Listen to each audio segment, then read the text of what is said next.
Arabia Saudite nën blokadë detare nga rebelët Huthit Jemenit të lidhur me Iranin. Grupi militant goditi i tejnte në 2 cisterna saudite nafte dhe po kërcënon tani të krijojë një pengesë të dytë për furnizimet globale me naftë, së bashku me mbylljen pothuajse të plotë të ngushticës Hormuzit nga Irani.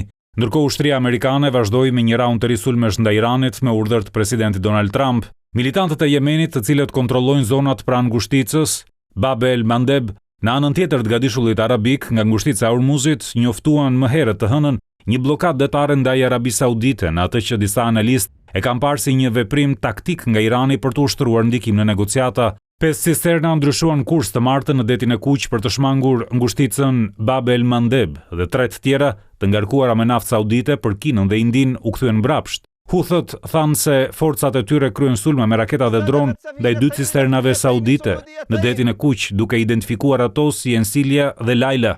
Agjencia shtetërore saudite e lajmeve, SPA, citoi një burim zyrtar se cisterna Ensilia u godit, duke shkaktuar zjarr. Arabia Saudite, e cila strehon forca amerikane në territorin e vet, ende nuk ka kërkuar ndihmë ushtarake nga Washingtoni. Vetë presidenti Donald Trump paralajmëroi se një veprim i grupit për të penguar transportin detar në detin e Kuq mund ta tërheqë SBA-n në luftë. Nëse ndodh diçka e tillë, do të kujdesemi për të. E kemi bërë më parë me Huthët, u tha Trump gazetarëve të martën. Për ushtrinë amerikane mund të mos jetë aq e thjeshtë.